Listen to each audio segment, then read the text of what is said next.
We're happy to announce that the goodwill gesture of the People's Republic of China for committing to Hello mga kabladbat, ang Davao City Bocana Bridge pala ay planned and proposed by Mayor Sara Duterte noong 2018. So, ano ang nagpapatibay? Panoorin natin ito. We're happy to announce that the goodwill gesture of the People's Republic of China for committing to donate the 1.5 billion peso construction of the bridge. So there is another bridge coming. With that bridge, there's 1, 2, 3, 4, 5 bridges mulabang sa Davao River. So there will be 5 bridges, 1 bridge more.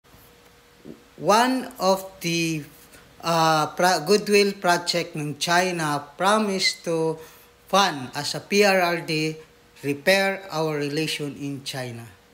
Funded by China Aid, made by China Construction, hindi DPWH.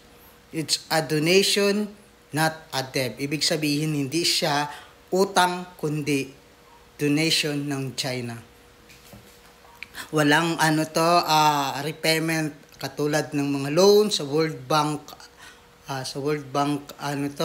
sa Japan, and China Bank.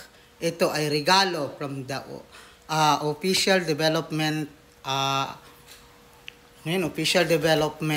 Assistant or ODA.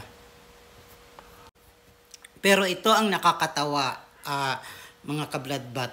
Nung natapos na, kinredit ni BBM na one of the major legacy ng administrasyon. Di ba nakakatuwa?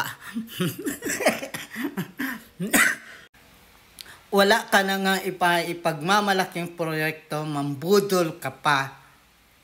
Iba talaga pag utak alik, no?